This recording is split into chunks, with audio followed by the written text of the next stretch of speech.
அருட்பெருஞ்சோதி அருட்பெருஞ்சோதி தனிப்பெரும் கருணை அருட்பெருஞ்சோதி வாழ்க வையகம் வாழ்க வையகம் வாழ்க வளமுடன்.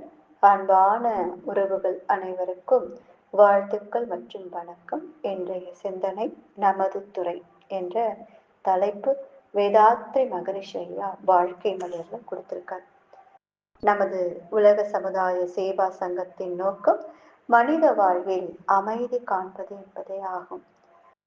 தன்னில் அமைதி, சமுதாய வாழ்வில் அமைதி, உலக அமைதி என்ற 3 எல்லைகளை குறிப்பாக கொண்டு ஒன்றோடு ஒன்று மற்றதும் உதவி செய்தும் ஒத்தும் நலம் காணும் முறையில் நமது செயல் திட்டங்கள் அமைக்கப்பெற்றுள்ளன அப்படின்னு சொல்றாங்க.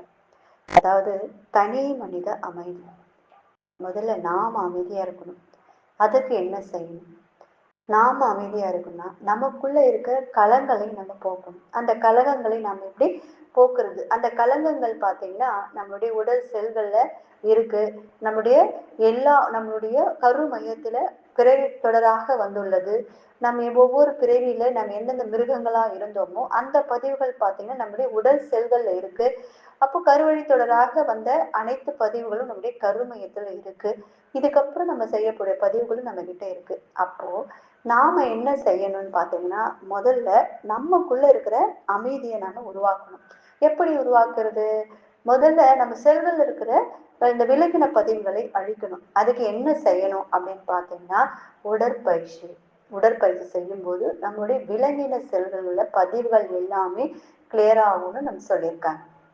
அதுக்கடுத்து பார்த்தீங்கன்னா நம்மளுடைய தவமுறைகள் செய்யும் பொழுது நம்முடைய பிறவி வழியாக துரியாதீதம் தவம் செய்யும் பொழுதும் நம்முடைய பிறவி வழியாக வந்த அனைத்து பதிவுகளும் நமக்குள்ள இருந்து வெளியே நீங்கும்னு சொல்லியிருக்காங்க. இந்த மாதிரி ஒவ்வொரு அகத்தாய்வு பயிற்சிகள் செய்து நாம் என்னென்ன தவறுகள் செய்தோம் என்று ஒவ்வொரு முறையாக நாம் திருத்திக் கொண்டே வரும்போது இதுக்கப்புறம் நம்ம எந்த ஒரு தவறும் செய்யாம இருக்கும்போது நமக்குள்ள அமைதி கிட்டும். தனி மனித அமைதி கிட்டும். அப்போதான் அதுக்கப்புறம் தான் நம்ம சுற்றி இருக்கவங்களை நம்ம அமைதிப்படுத்த முடியும். சமுதாய வாழ்விலும் நமக்கு அமைதி கிடைக்கும். அதுவே எங்க போய் முடியும்? உலக அமைதிக்கு போய் முடியும் அப்படின்னு சொல்றாங்க. இந்த வேதாத்ரி மகரிஷி ஐயா உலக அமைதிக்கு 14 வகையான வேதாத்திரியல் தத்துவ கோட்பாடுகளை சொல்லியிருக்காங்க. அதாவது போரில்லா நல்லுலகம், பொருள் துறையில் சமநீதி, நேர்மையான நீதிமுறை, நிலவுலகோர் ஆட்சி, சீர் செய்த பண்பாடு, சிந்தனையோர் வழி வாழ்வு, சிறப்புணர்ந்த பெண் மதிப்பு, தெய்வ நீதி வழி வாழ்தல், தேர் திருவிழா தவிர்த்தல், சிறுவர்கட்கே விளையாட்டு, செயல் விளைவு உணர் கல்வி, சீர்காந்த நிலை விளக்கம், பார் முழுவதும் உணவு நீர் பொதுவாக்கல், பல கடவுள் பழக்கம் ஒழித்து உண்மை ஒன்றை வழிபடுதல் என்று 14 விதமான கோட்பாடுகளை உலக அமைதிக்காக நம் தத்துவ ஞானி வேதாத்ரி மகரிஷி ஐயா கொடுத்திருக்கார். இதுல செயல் விளைவு உணர்வு கல்வி, நம்ம கல்வி சாலையில் ஒழுக்க பண்பாடுகளுடன் இயற்கை தத்துவ அறிவுடன் கூடிய கல்வியை கற்பிக்க வேண்டும் அப்படின்னு 11வது கோட்பாடாகவும் சொல்லியிருக்காங்க. கண்டிப்பா அந்த செயல் விளைவு உணர்கல்வி நாம குழந்தைங்களுக்கு கொடுத்துட்டோம்னா அப்புறமா அவங்களுடைய இளைய சமுதாயம் எப்படி உருவாகும் பார்த்தீங்கன்னா இந்த உலக அமைதி, சமுதாயத்தில் அமைதி எல்லாமே கிட்டும். அதனால செயல் விளைவு உணர்கல்வி, இந்த மனவள கலையை நாம இளைய சமுதாயத்திற்கு கொண்டு செல்ல வேண்டும். அப்படி சென்றோம்னா கண்டிப்பா எல்லாத்துலயுமே மாற்றம் வரும். சரிங்களா? நமது நோக்கத்தில் வெற்றி பெற வாய்ப்புகளும் சூழ்நிலைகளும் அமைத்து நாம் செயலில் இறங்கும் போது சில பல முன்னேற்றமான செயல்முறைகளை நாம் பின்பற்ற வேண்டும். அவ்வாறான மாற்றங்களை செயல்படுத்த முயலும் போது அவற்றின் உட்கருத்துக்களை எல்லாராலும் புரிந்து கொள்ளவும் முடியாது. கண்டிப்பா நம்ம வாழ்க்கையில வெற்றி பெறணும், சில மாற்றங்களை உண்டு பண்ணணும் அப்படின்னா அதை நமக்கு அந்த கருத்து ஏற்றதாக இருந்தாலும் மற்றவங்களுக்கு அது என்ன புரிந்து கொள்ள முடியாதா கூட இருக்கலாம் அப்படின்னு சொல்றாரு. அவர்கள் அறிவு வளர்ச்சி பெற்றுள்ள அளவில் அவர்கள் வாழ்வில் கண்ட அனுபவங்கள் வரையில் எல்லை கட்டி கொண்டு அந்த எல்லைக்கு உட்பட்டே எல்லோரும் எல்லா நிகழ்ச்சிகளும் செயல்முறைகளும் உருவாக வேண்டும், நடைபெற வேண்டும் என்று எண்ணுவது இயல்புதான். கண்டிப்பா இப்ப நாம இந்த மனவளைக்கலை பற்றி ஐயா வந்து இவ்வளோ வகையான 14 கோட்பாடுகள் குடுத்திருக்காரு. ஒவ்வொரு விஷயங்கள் பார்த்தீங்கன்னா, உடலுக்கு உடற்பயிற்சி, உயிருக்கு காயகல்ப பயிற்சி, இதை பத்தியெல்லாம் வந்து நம்ம தெரிஞ்சுக்கொண்டு, நம்ம தத்துவங்களை உள்வாங்கிக் கொண்டு அடுத்தவங்களுக்கு சொல்லும் பொழுது, அவங்க பார்த்தீங்கன்னா, அவங்க வந்து நான் வந்து கரெக்ட்டா தான இருக்கேன். நான் கரெக்ட்டா தான் போயிட்டுருக்கேன். நான் ஒரு எக்சர்சைஸ் செய்றேன். நான் வந்து நல்ல முறையில இருக்கேன். நான் யாருக்கும் எந்த தீங்கும் பண்றதில்ல. நான் இப்படியே என் வாழ்க்கைய ஓட்டிட்டே இருக்கலாம். இது எதுக்கு நம்ம போய் கத்துக்கணும்? அப்படின்ற மாரி புரிஞ்சு கொள்ள மாட்டாங்க. அவரவர்கள் அறிவுக்கு ஏற்றவாறு ஒரு எல்லை கட்டிக் கொண்டே இருப்பார்கள் அப்படின்னு அழகா சொல்றாரு. அதனாலே நமக்கு நம்ம பிரகாரம் அவங்க வரணும் அப்படின்னு சொல்லிட்டு யோசிக்கிறதை விட, நாம திருத்திக்கிட்டு நம்ம கரெக்ட்டா வந்தோம்னா, கண்டிப்பா அவங்க நம்ம வழிக்கு வருவாங்கன்னு சொல்றாரு. அத்தகையவர்களை கருத்து பிணக்கு கொள்ளாமல், நமது நோக்கங்களை அமைதியாக விளக்கி, அவர்களையும் ஒன்று கூட்டி செல்ல வேண்டும் அப்படின்னு சொல்றாரு. கண்டிப்பா அவங்களுக்கும் நமக்கும் இடையே வந்து பிணக்கு வராம நம்ம வந்து ஒரு ஒற்றுமையா நம்மள அவங்க வச்சுக்கிட்டே இருந்து, அவங்க கிட்ட நம்ம இந்த விஷயங்களை பத்தி நம்ம அமைதியா சொல்ல சொல்ல, அவர்களும் புரிந்து கொண்டு இந்த வழியில வர ஆரம்பிப்பாங்க அப்படின்னு சொல்றாங்க. நமது நோக்கம் என்ன? நம் தத்துவ ஞானி வேதாத்ரி மகரிஷி ஐயாவுடைய நோக்கம் என்ன? உலக அமைதி. உலக அமைதி தான் அவரு ரொம்ப ரொம்ப விரும்புறார். நமது செயல்முறை தொண்டு. நம்முடைய செயல்முறை என்ன? தொண்டு. நம்மளால முடிஞ்ச ஒரு உயிருக்காச்சு இந்த விஷயத்த நம்ம சொல்லிட்டு போயிடணும். சரிங்களா? வந்தோம், பிறந்தோம், இறந்தோம் இப்படி இருக்கவே கூடாதுங்க.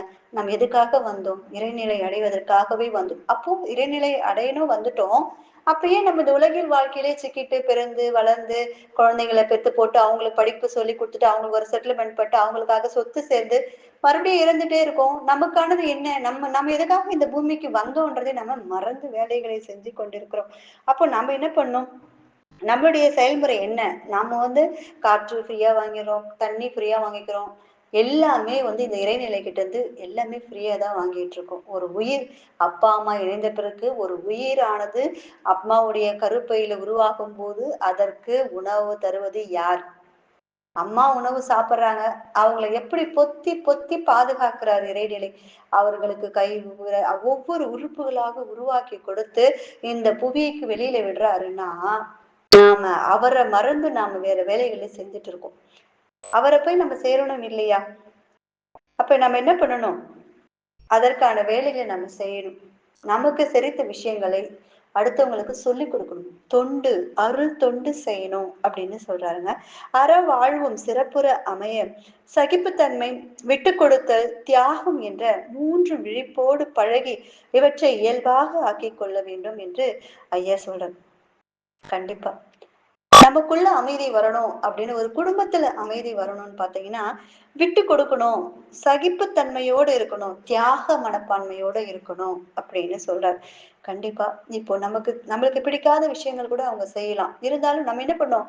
சகிப்புத்தன்மையோட அத அட்ஜஸ்ட் பண்ணி நம்ம வாழ கத்துக்கணும். விட்டு கொடுத்துடும். சரி இவங்க இப்படிதான் விட்டு கொடுத்துடலாம் அப்படின்னு சொல்லிட்டு விட்டு கொடுத்துட்டு தியாக மனப்பான்மையோட நம்ம இருக்கும்போது நம்ம எப்படி அழகா நம்மளுடைய பழகி நம்முடைய இயல்பாக நம்ம இவை மூன்றையும் நம்ம எப்படி வாக்கினோமா இயல்பானதாக ஆக்கிக் கொள்ள வேண்டும்னு சொல்றார். ஒவ்வொருவரிடம் நிறைவும் இருக்கும் குறைவும் இருக்கும். அவை யாவும் காண்போர் கருத்தில் ஏற்றத்தாழ்வே ஆகும். அவங்கவுங்க கருத்துல நிறைவு இருக்கும் குறைய இருக்கும். ஏற்றத்தாழ்வு இருக்கதான் செய்யும். அதை நம்ம அப்படியே ஏத்துக்கணும் அப்படின்னு சொல்றார். எனவே நிறையை நாடியே செல்வோம் அப்படின்னு சொல்றார். இயற்கையில் அமைந்துள்ள ஆயிரம் ஆயிரம் இன்பங்களை உணர்வோம், அனுபவிப்போம் அப்படின்னு சொல்றாங்க. கண்டிப்பா. எப்பவுமே ஒருத்தருடைய குறையே நம்ம பேசிட்டே இருந்தோம்னு வச்சுக்கோ, அப்புறம் எப்படி நம்ம வாழ்க்கையை ஓட்டுறது? நம்ம கிட்ட இருக்கிற குறைய நாம சரி பண்ணணும். அடுத்தவங்க குறையே தான் இப்ப நெறைய பேர் பார்த்தீங்கன்னா, குடும்பத்துல மாமியாரா இருந்தாலும் சரி, ஆபீஸ்ல எல்லாருமே பார்த்தீங்கன்னா, அடுத்தவங்கள எண்ணி உட்பட தான். அடுத்தவங்கள நம்ம குறை சொல்லியே தான் நம்ம வாழ்ந்துட்டே இருக்கோம். நம்ம கிட்ட இருக்கிற குறைய நம்ம என்னைக்குமே சொல்றதே கிடையாது. 3 விரல் ஒரு விரல் காட்டி ஒருத்தர நம்ம குறை சொல்லும்போது 3 விரல் நம்மை நோக்கியே உள்ளது. அப்போ நம்ம கிட்ட இருக்கிற நம்ம குறையை சரி பண்ணுவோம். முதல்ல நாம அமைதியாகணும். அதுக்கப்புறமா தான் அடுத்தவங்கள நம்ம அமைதி பண்றதுக்கு நம்மளால போகவே முடியும். நம்ம கிட்ட நம்ம குறையை நாம நிவர்த்தி செய்யணும். அடுத்தவங்க கிட்ட நிறையை மட்டுமே நம்ம நாடி செல்வோம். இயற்கையில் அமைந்துள்ள ஆயிரம் ஆயிரம் இன்பங்களை எல்லாம் உணர்வோம். அதை அனுபவிப்போம் என்று அழகாக நம் தத்துவ ஞானி ஐயா சொல்லியிருக்காங்க. எண்ணம் சொல் செயல் என்ற 3 பிரிவுகளுக்குள் மனிதன் ஆற்றும் செயல்கள் அனைத்தும் அடங்கிவிடும் அப்படின்னு சொல்றாரு. கண்டிப்பா. நம்மளுடைய எண்ணம், சொல், செயல் இது 3த்துலயுமே எல்லாமே வந்து அடக்கி விடும்னு சொல்றாரு. தனக்கோ பிறருக்கோ தற்காலத்திலோ பிற்காலத்திலோ தீங்கு தராத செயல்களை நம்ம செஞ்சுட்டே வரும்பொழுது யாருக்குமே துன்பம் வரக்கூடாது, நமக்குமே துன்பம் வரக்கூடாது. அப்படி செஞ்சுட்டோம்னா நமக்கு எந்த ஒரு பிரச்சனையும் இல்லை அப்படின்னு சொல்றாருங்க. மனிதனிடம் ஏற்பட்டுள்ள கலகங்கள் பாவ பதிவுகள் நீங்கினால்தான் இந்த உயிருக்கு வீடு பேரும். பார்த்தீங்களா? நமக்குள்ள இருக்கிற இந்த பாவ பதிவுகள் எல்லாம் நம்ம கிளீன் பண்ணணும். அது என்ன செய்யணும் அப்படின்னு பாத்தீங்கன்னா, தியானம் செய்யணும், அகத்தாய்வு செய்யணும், உடலுக்கு உடற்பயிற்சிகள் செய்யும், உயிருக்கு காய கல்ப பயிற்சி செய்யணும். இது எல்லாம் செய்யும் போதுதான் இந்த உயிருக்கு வீடு பெறுங்க. இல்லைன்னா இந்த பிறப்பு இறப்பு சங்கடையை நம்ம மாட்டி சிக்கி தவித்துக் கொண்டேதான் இருக்கணும். பிறர் குற்றத்தை பெரிதுபடுத்தாமையும் பொறுத்தலும் மறத்தலும் அமைதிக்கு வழிகளாகும். கண்டிப்பா பிறர் குற்றத்தை அதையே பேசிட்டு இருந்தோம்னா நாம தான் மன உளைச்சலுக்கு ஆளாகும். சரிங்களா? அந்த குற்றத்தை நாம பெரிதுபடுத்தாம பொறுத்துதான் போகணும் அப்படின்னு அப்பதான் நம்மளுடைய மன அமைதியாகும்னு சொல்றாரு. ஒரு தனி மனிதன் அமைதி அடையவே முடியும். அடுத்த குற்றங்களை நாம கண்டு கொள்ளவே கூடாது. அது என்ன பண்ணுமா, பெரிதுபடுத்தாம பொறுத்துக்கிட்டு போகணும். அவங்க அறிவுக்கு ஏற்ற மாதிரி அவங்க செஞ்சுட்டு இருக்காங்க. ஒவ்வொரு ஆன்மாவுக்கும் தனித்தனி சுதந்திரம் இருக்கு. அந்தந்த சுதந்திரத்துக்கு ஏற்றவாறு அது செயல்பட்டு கொண்டுதான் இருக்கு. நாம என்ன செய்யணும் பாத்தீங்கன்னா, நாம் அறிவுத்திருக்கோயிலை நாடி வந்திருக்கோம். நம் இறைவன் நமக்கு ஒரு அறிவு கொடுத்திருக்காரு. அந்த அறிவு முழுமை பெற அடைந்ததுக்காக நம்ம படிநிலையை அடைந்திருக்கோம் போது நாம என்ன பண்ணணும், அவங்க குற்றத்தை அவங்க அப்படிதான் இருக்காங்கன்னு சொல்லிட்டு அவங்க குற்றத்தை பெரிதுபடுத்தாம அவங்க கிட்ட இருக்கிற நல்ல விஷயங்களை மட்டுமே நாம சிந்தித்து பார்த்து நம்ம செயல்படணும். அவங்களை வாழ்த்தணும். வாழ்க்க வளமுடன் அப்படி வாழ்த்தி கொண்டே வரும்போது அவங்களும் மாற்றம் பெறுவார்கள். அதுல எந்தவித மாற்றமும் இல்லை. சரிங்களா? சிந்தனை செய்யுங்கள்மா. வாழ்க வளமுடன்.